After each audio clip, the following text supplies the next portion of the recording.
अस्सलाम वालेकुम, नमस्कार, सत श्री अकाल एंड गुड इवनिंग। मैं आरज़ू काज़मी और हमारे साथ हैं जी कर्नल शैलेंद्र सिंह साहब। बहुत शुक्रिया सर कि आज आप आए, थैंक यू सो मच। जय हिंद, नमस्कार, बहुत बहुत धन्यवाद। सर हम बात करेंगे अफगानिस्तान की। वैसे तो आप सिचुएशन देख ही रहे हैं, पाकिस्तान अफगानिस्तान के बीच में डायलॉग जो है वो तो एक तरह से फेल हो गया है तीसरी बार भी, लेकिन भारत के साथ अफगानिस्तान के टर्म्स हमें काफी बेहतर होते दिखाई दे रहे हैं।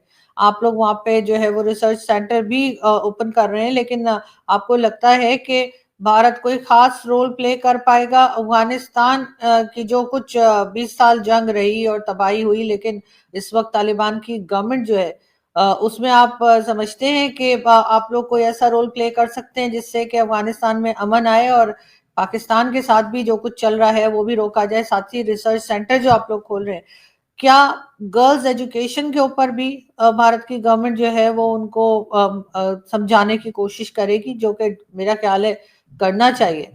तो इन तमाम बातों पे आज हम आपसे बात करना चाहेंगे। तो सबसे पहले सर, रिसर्च सेंटर जो है वो क्या है? अगर आप मुझे अलाउ करें, क्योंकि आपने शुरुआत में कहा कि पाकिस्तान अफगानिस्तान की टॉक्स फेल हो गई हैं, हालांकि वो आपके और मेरे बीच में इस पर्टिकुलर एपिसोड में डिस्कशन नहीं है, बट मैं सिर्फ एक छोटा सा कमेंट जरूर देना चाहूंगा। टॉक्स हमेशा फेल जरूर होंगी। इसका मतलब ही यही होता है कि दोनों के बीच में कुछ डिफरेंसेस हैं और उन डिफरेंसेस को आप एकदम से पार नहीं कर पाएंगे। डिफरेंसेस को पार करने का तरीका होता है कि आप कैसे एडजस्ट करेंगे एक दूसरे के साथ, कैसे एक दूसरे को एकोमोडेट करेंगे। जरूरी नहीं है कि हर चीज में मैं ही आगे रहूं। जब तक मैं दूसरे को भी विन विन सिचुएशन नहीं दूंगा, चीजें हो पाना अपने आप में मुश्किल है। और मुझे लगता है इस समय पाकिस्तान शायद थोड़े से प्रेशर में है कि वो अफगानिस्तान को कुछ भी देना नहीं चाहता, ऐसा मेरा इंप्रेशन है। और तभी आप देख रहे हैं कि बार बार टॉक फेल हो रहे। हालांकि that is not our topic. आपका स्पेसिफिक सवाल है कि क्या इंडिया कंट्रीब्यूट कर पाएगा अफगानिस्तान में। ये जो हम अफगान हिंदू रिसर्च सेंटर बना रहे हैं, क्यों बना रहे हैं? और मुझे लगता है कि अगर आपके यहाँ पर कोई सवाल जवाब है तो वो यही होगा कि हिंदू वर्ड क्यों डाल रहे हैं, रिसर्च सेंटर भी डाल सकते हैं। मैं सर समझ सिर्फ सकता हूँ। इंडिया भी यूज हो सकता है जी। हाँ, तो आई डोंट माइंड। मुझे आप एक बात बताइए, यूएई में हमने सबसे बड़ा मंदिर बनाया, हिंदू मंदिर बनाया उसकी सरकार के साथ मिलकर, उसे तो कोई प्रॉब्लम नहीं है। तो अच्छा, सर वो मंदिर है ना अफगानिस्तान, सर, मंदिर में तो मतलब मैं आ रहा ऑब्वियसली नाम हूं, मैं आ आएगा। रहा हूं। मंदिर मंदिर also is a sign of Hinduism. Hmm. मंदिर जो है ज्यूज के लिए नहीं बनते हैं, क्रिश्चियंस के लिए नहीं बनते हैं, मुस्लिम्स के लिए नहीं बनते हैं। सीधी सीधी बात है। अब आगे बात अफगान हिंदू क्यों? क्योंकि मेरा अपना आकलन है इस बात का कि हिंदुस्तान का पार्ट होता था अफगानिस्तान, एक पुराने टाइम की अगर हम बात करें। सो अगर हिंदू वर्ड ऐड भी हो गया है तो ये एक पुरानी लेगेसी को, कि अफगानिस्तान और हिंदुस्तान दोनों तब से लेकर अब तक साथ हैं अपनी हर चीजों के अंदर, चाहे बीच में कोई डिफरेंसेस आ भी जाए, कोई बड़ी बात नहीं है। अब आती है बात, ये काम क्या करेगा। मैं आपकी वो गर्ल्स एजुकेशन पर लास्ट में आऊंगा क्योंकि वो इसका पार्ट नहीं है। ये बेसिकली एग्रीकल्चर से रिलेटेड है, ये तो हम मानते हैं। और जो लोकल कैपेसिटी है उसको बढ़ाने के लिए है कि अफगानिस्तान के अंदर एग्रीकल्चर रिलेटेड प्रोडक्शन थोड़ी कम है, डेजर्ट ज्यादा है। अब इसका इस्तेमाल कैसे किया जाए? हमारे पास भी एक बड़ा लंबा चौड़ा डेजर्ट है, हम भी उसमें कुछ ना कुछ कर रहे हैं। सो अगर हम एक ऐसा रिसर्च सेंटर खोल पाते हैं और रिसर्च वर्क कर पाते हैं for a win win situation, ये नहीं होगा कि यहां पर जो एग्रीकल्चर रिसर्च है वो सिर्फ इंडिया के काम आएगी, वो हिंदुस्तान के काम आएगी, लेकिन साथ ही साथ अफगानिस्तान के भी काम आनी चाहिए। दोनों एक, और उस वहां से स्टार्ट होता है कि लोकली हम ऐसी क्या चीजें करें, वो आविष्कार करें, वो रिसर्च वर्क करें जो कि वहां पर और हमारे यहां पर और maybe even to some extent दुनिया में जो डेजर्ट एरियाज हैं उसके अंदर हम एग्रीकल्चर प्रोडक्शन के अंदर कुछ रेवोल्यूशन लाएं कुछ ऐसा करें कि लोकल कैपेसिटी हमारी बढ़ जाए।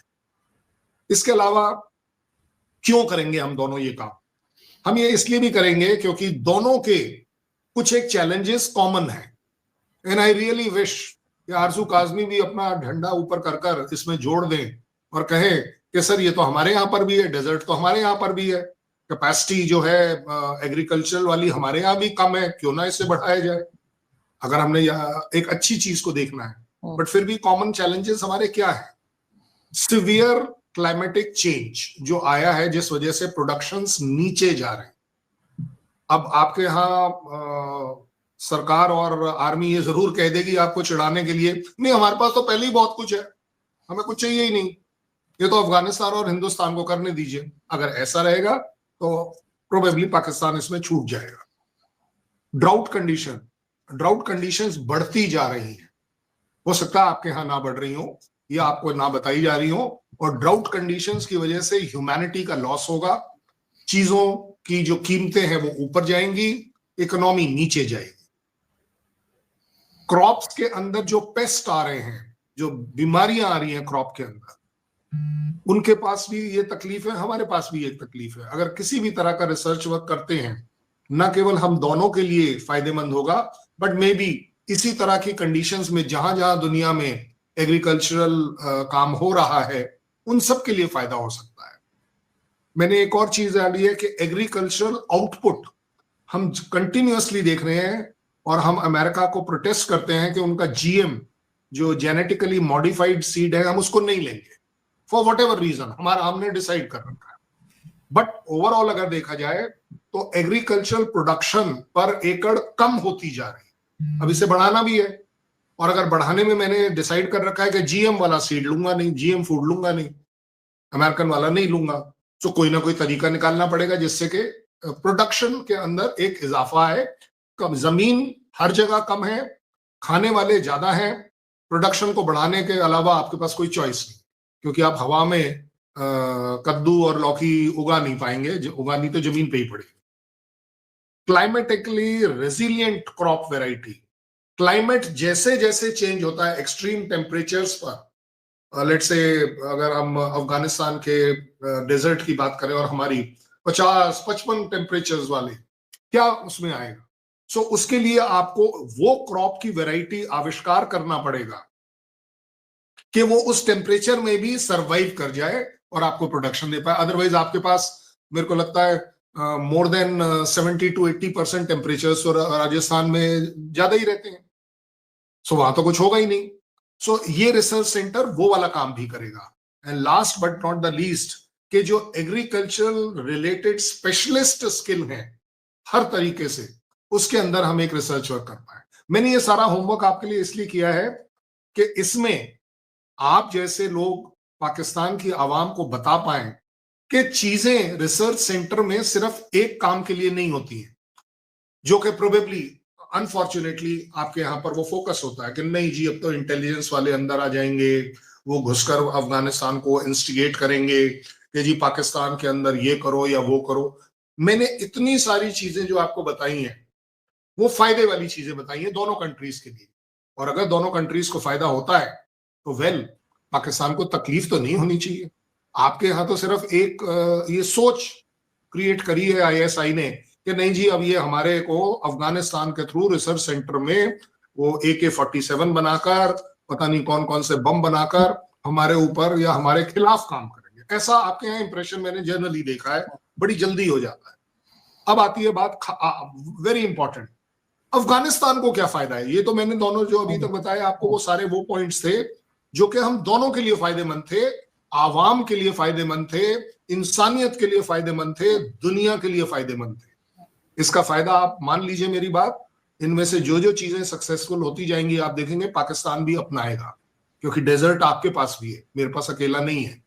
आप माने या ना माने, आपके यहाँ पर भी एग्रीकल्चरल डिमांड बहुत ज्यादा है और आप उतना प्रोड्यूस नहीं कर पाते हैं।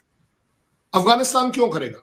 अफगानिस्तान को इस सब को करने के लिए एजुकेशन चाहिए, स्पेशलिस्ट चाहिए और लैब्स चाहिए जिसमें इस तरह के काम किए जा सके कि टेम्परेचर 55 रखकर कौन सा सीड डालने से वो उगेगा, और अगर उगेगा तो कितनी प्रोडक्शन दे पाएगा, पर एकड़ कितनी दे पाएगा, पर इंच कितनी दे पाएगा, उस तरह की लैब्स चाहिए।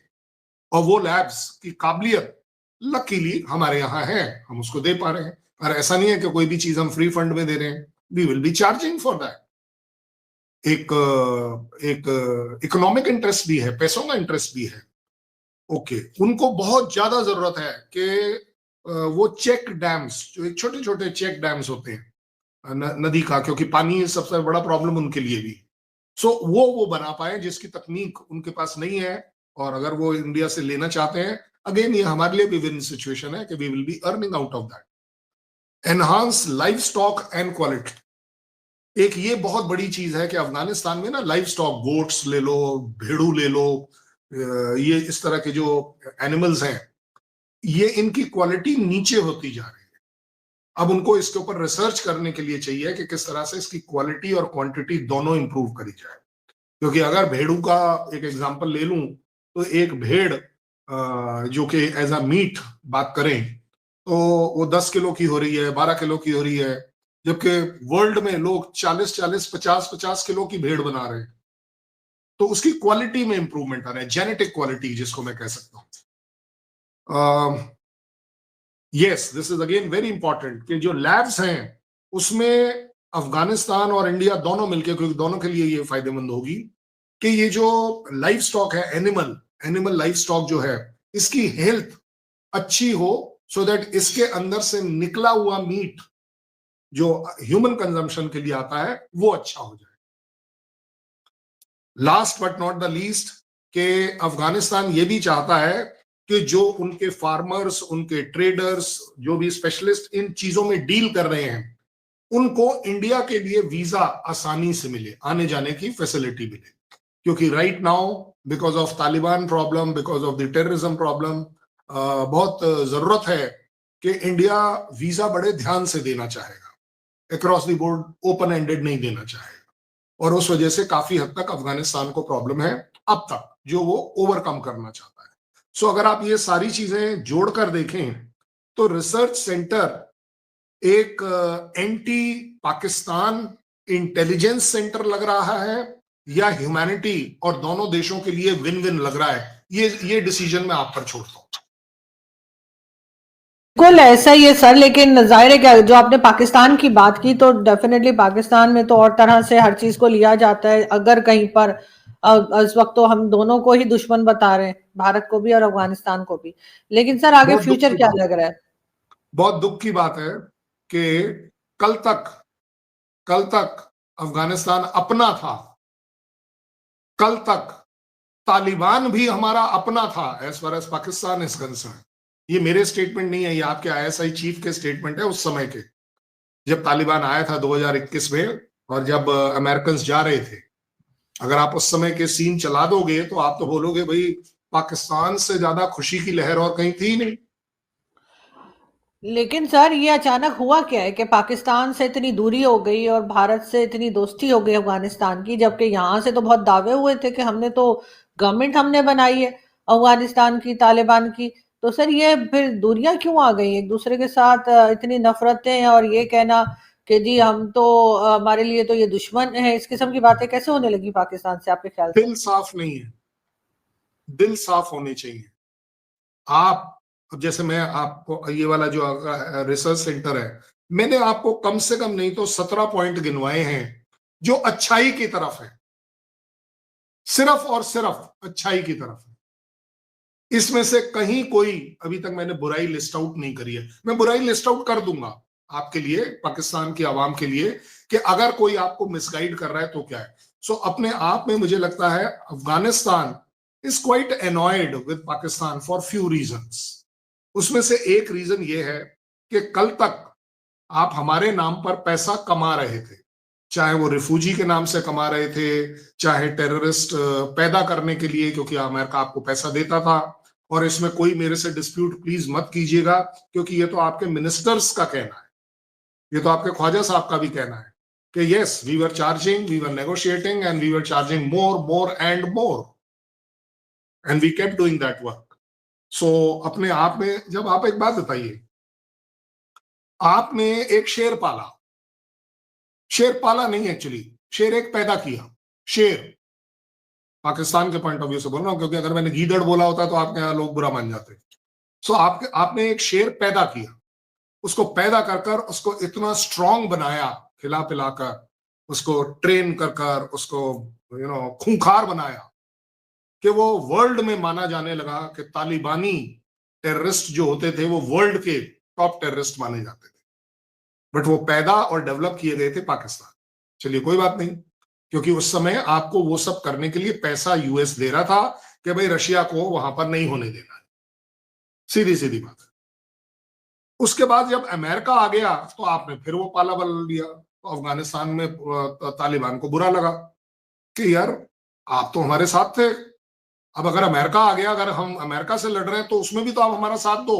आपने वहां शायद उनको धोखा दे दिया कि उनके साथ आप नहीं थे, आप यूएस के साथ थे, इसलिए आपकी एक दुश्मनी पैदा हो गई। चलिए कोई बात नहीं, क्योंकि वो जा रहे थे तो आपने फिर से एक बार पैंतरा बदला, जिसको बोलते हैं कि नहीं अब तो हम तालिबान के साथ हैं। चलिए कोई बात नहीं, तालिबान का। उसी दौरान आपने सारे के सारे जो आपके ज्यादातर अफगानी शरणार्थी आपके यहाँ आए हुए थे, रिफ्यूजीज, आपने उनको लूटा और उनको वापस अफगानिस्तान भेजना शुरू कर दिया। और इसमें से कोई एक बात अगर झूठी है तो मुझे वहीं रोक दीजिएगा कि अगर मैं झूठ बोल रहा हूं कि ये नहीं नहीं ऐसा कहीं नहीं हुआ। सो आपने उनको वापस भेज दिया, वो लोग वापस गए। अच्छा, बड़ी बात प्रॉब्लम ये होगी कि वो जो अफगानिस्तान में जो तालिबानी टेररिस्ट पैदा ट्रेन सब कुछ आपने किया था, अब वो तो हो गए जॉबलेस, अब वो किससे लड़े? उनके अंदर आ गया एक गुस्सा कि जी हमारे जो अफगानी भाई पाकिस्तान में थे, आपने उनको लूट लिया और उनको वापस भेज दिया, तो भाई साहब हमारे लिए तो अब आपके ऊपर आना है। और ये आपको भी मालूम है कि आपको याद होगा, ये बड़ी अच्छी पिक्चर्स दिखाई गई थी, वीडियोस, के बैलगाड़ी भर भर के जो आर्म्स एंड एमुनेशन यूएस वाले छोड़ गए थे, उनकी एक पूरी की पूरी कॉन्वॉय पाकिस्तान की तरफ चलती हुई दिखाई जाती थी। गलत है सही है मुझे नहीं पता, मैं आपको सिर्फ बात बता रहा हूं जो उस समय मीडिया में कवर करी गई। अब आपके यहां इन सारे वेपन सिस्टम्स की क्या जरूरत है? सो उसी के साथ साथ वो अफगानिस्तान के कुछ वो टेररिस्ट वापस आए आपके तरफ जिन्होंने ये सारे सामान लेकर आए थे। यहां आने के बाद पाकिस्तान और उन सो कॉल्ड तालिबानी में अनबन हो गई कि ये इसका जो ये जो हथियारों का जखीरा मिला है, इसके जो गुडीज हैं, इसके जो पैसे हैं, वो आपकी जेब में जाएंगे या उनकी जेब में जाएंगे? अदरवाइज डिफरेंस होने का तो कोई मतलब ही नहीं था। वहां से स्टार्ट हुआ कि ये तालिबानी आप ही के ऊपर चढ़ बैठे, जहां पर आप टीटीपी किसी भी तरह से आप नाम ले लें वो एक अलग बात है। सो वहां आपका झगड़ा स्टार्ट हो गया। लेने देने पर छोड़ दीजिए, पाकिस्तान ने लेके हवाई जहाज डूरन लाइन को पार करके दूसरी तरफ आपने बमबारी कर दी।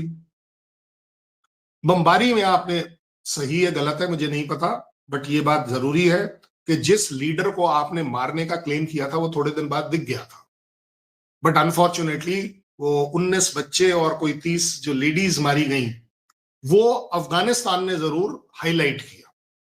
और वहां से एक और झगड़ा स्टार्ट हो गया कि आप ही कहते हो कि air space violation is a act of war.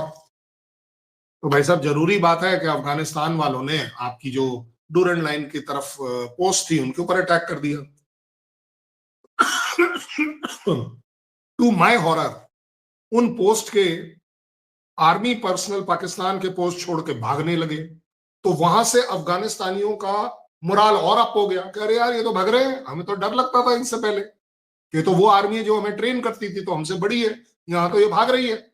सो उन्होंने और बढ़ चढ़कर, और वहां से आप देख रहे हैं कि आपके और तालिबानी या अफगानिस्तानी जो वर्ड आप इस्तेमाल कर लो, आपके बीच में एक टोटल डिस्ट्रस्ट आ गया है। और ये डिस्ट्रस्ट मैं सेकंड करता हूं। आप प्रूव कर दीजिए कि आप किसकी सगी हैं एज अ पाकिस्तान। आप यूएस की सगी हैं या अफगानिस्तान की सगी हैं? अभी बता दीजिए, मैं मान जाऊंगा कि यस सारे के सारे लोग गलत हैं। सारा जो आपने पूछा है ना कि हमारे बीच में इतनी कैसे एनिमिटी आ गई, दुश्मनी कैसे हो गई, this is the only reason.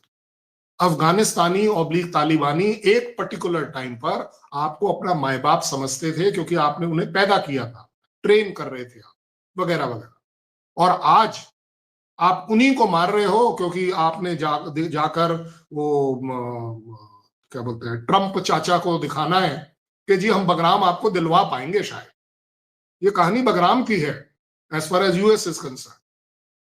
सो आपके और उनके बीच में डिस्ट्रस्ट होना बड़ा जायज है, बड़ा लॉजिकल है, अनटिल अनलेस आप एज पाकिस्तान एक क्लैरिटी के साथ बता दीजिए आप किसके साथ है, अफगानिस्तान के या यूएस के, और प्रॉब्लम सॉल्व हो जाएगी। मुझे नहीं लगता सर कि इतने ज्यादा ऑनेस्ट यहाँ पर कोई है कि वो ये बात कर सके या ये रिस्क ले सके कि वो बता सके कि नहीं, इसमें रिस्क क्या है, इसमें रिस्क क्या? अच्छा चलो मुझे एक बात बताओ एक सेकंड के लिए, क्योंकि आपने रिस्क बोला है। सपोज कर लेते हैं कि आपने अफगानिस्तान का साथ दिया, ठीक है ना, नहीं यूएस का साथ दिया। यूएस ने आपके साथ कौन सी ऐसी स्ट्रेटेजिक ट्रीटी करी है, बता दीजिए मुझे। कौन सी ऐसी फाइनेंशियल डील आपके साथ करी है कि यस अगले 1 साल के अंदर वो 1 लाख करोड़ डॉलर आपके यहाँ इन्वेस्ट करेगा या आपकी इंडस्ट्री को क्रिएट करेगा? नहीं, मगर सर जो थोड़े बहुत आ रहे हैं उनको बंद तो करवा ही सकता है, वो सैंक्शंस लगा सकता है, जो थोड़ा बहुत आ रहा है वो पाइपलाइन बंद हो जाएगी। I am so happy with your unfortunate honesty, unfortunate for Pakistan I was से, क्योंकि मैं ये बात बता रहा हूं, वो जो थोड़े बहुत आते हैं वो एक्चुअली पाकिस्तान के लिए बराबर नहीं है। वो जो थोड़े बहुत आते हैं ना, वो 1 2 3 4 लोगों की जेब के लिए काफी है। बिल्कुल। अदरवाइज जो थोड़े कर आया है ना, अगर सही में वो बड़ा आया होता तो पाकिस्तान की 100 प्रॉब्लम्स ओवर हो गई होती। बट वो पैसा जा रहा है लोगों की जेब में, क्योंकि वो थोड़ा आता है, वो हमेशा थोड़ा आता है। और जहां तक आप पाकिस्तान फायदा पा रहा है, तो क्या पा रहा है कि आपको आईएमएफ का लोन मिल जा रहा है। अब उस पर भी शहबाज शरीफ ने कह दिया क्लियर कि भाई साहब हमें लोन नहीं चाहिए, अब बहुत हो गया लोन, क्योंकि ये मुझे वापस करना पड़ता है, ये मेरी पीठ तोड़ रहा है, मेरे ऊपर वजन बढ़ा रहा है, अगर देनी है तो अब आप एड दे दो। अब इस एड वर्ड को कोई कटोरा बोल देता है तो आप लोग बुरा मान जाते हो। देखो एड होता क्या है, what is aid? If I say Arzoo Kazmi ji please give me a aid of 10 rupees, तो मैं भिखारी बन जाता हूं। लेकिन अगर आपका प्राइम मिनिस्टर कह देता है give me a aid of $1 million, तो भाई साहब वो तो एड है, और एड का मतलब है वन वे। ये जो मुफ्त में पैसा चाहिए, कहा भी इसीलिए जा रहा है कि वापस ना करना पड़े। आपको तय ये जरूर करना पड़ेगा कि आप अफगानिस्तान के साथ चलना चाहते हो या नहीं, बड़ा सीधा मामला है। और अगर चाहते हो, आज तक आपने ड्यूरेंट लाइन के ऊपर अफगानिस्तान के साथ बैठकर बात क्यों नहीं करी? पहले तो ये बताओ मुझे भाई। अफगानिस्तान तो आपसे और कुछ कह ही नहीं रहा ना, वो तो कहता हम ड्यूरेंट लाइन नहीं मानते। कोई बात नहीं, हमारे और चाइना के बीच में ये प्रॉब्लम। सर यहाँ वाले भी नहीं मानते तो क्या बात करें? नहीं भाई, वो नहीं मानते तो उसके साथ बैठना। आपके पास एक समय था, मतलब उनका क्लेम नहीं मानते, उनका क्लेम नहीं मानते ना। अरे उनका आप क्लेम नहीं भी मानते तो जिन दिनों आपके साथ उनका अच्छा चल रहा था, बढ़िया चल रहा था, उस समय इसको फॉर्मलाइज कर लेना था। आपने चाइना से सिर्फ एक ही चीज सीखी कि ना हाँ करूंगा ना करूंगा। चित्त भी मेरी, मतलब सिक्का उछाला, चित्त भी मेरी, पट भी मेरी। तो कर्नल शैलेंद्र सिंह ने बोला नहीं यार, जब सिक्का उछाला वो तो खड़ा सिक्का था, ना चित्त हुआ ना पट हुआ, तो बोले जी खड़ा सिक्का मेरे बाप का। ये तीनों चीजें आपकी नहीं हो सकती। देखिए समझने की कोशिश कीजिए, Pakistan has to be reasonable. आपको इस समय पैसे की जरूरत है, आपको इकोनॉमी की जरूरत है, लेकिन दैट डजंट मीन कि बाकियों की कॉस्ट पर आपको मिलेगा। बगराम आपको चाहिए, बगराम आपको इसलिए चाहिए, आपको यूएस को देना है। अगर आप उसे यूएस को देते हो, tons and tons of money will come to you as aid. इसलिए आप देख रहे हैं कि अफगानिस्तान और ज्यादा भड़का हुआ है। मैंने इसीलिए फर्स्ट में ये बोला, दिलों में साफ नहीं है, इसलिए आपको ये तकलीफ हो रही है। हम दिल से बिल्कुल साफ हैं कि ये रिसर्च सेंटर अफगानिस्तान में अफगानिस्तान की आवाम, अफगानिस्तान की जमीन और इंडिया को दोनों तरह से बेनिफिट करेगा, क्योंकि अगर वहां पर कोई रिसर्च वर्क होती है उसका फायदा मेरे यहाँ, मेरे भी राजस्थान में मिलता है, मेरे भी कच्छ में मिलता है, मेरे भी गुजरात में मिलता है। ये it is not one way.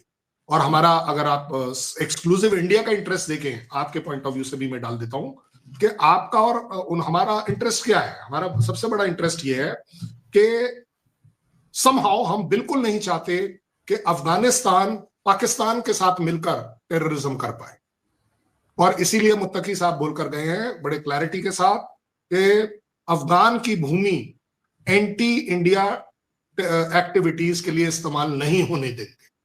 अच्छा, एंटी इंडिया एक्टिविटी उसकी जमीन से करेगा कौन? सीधी बात है, पाकिस्तान।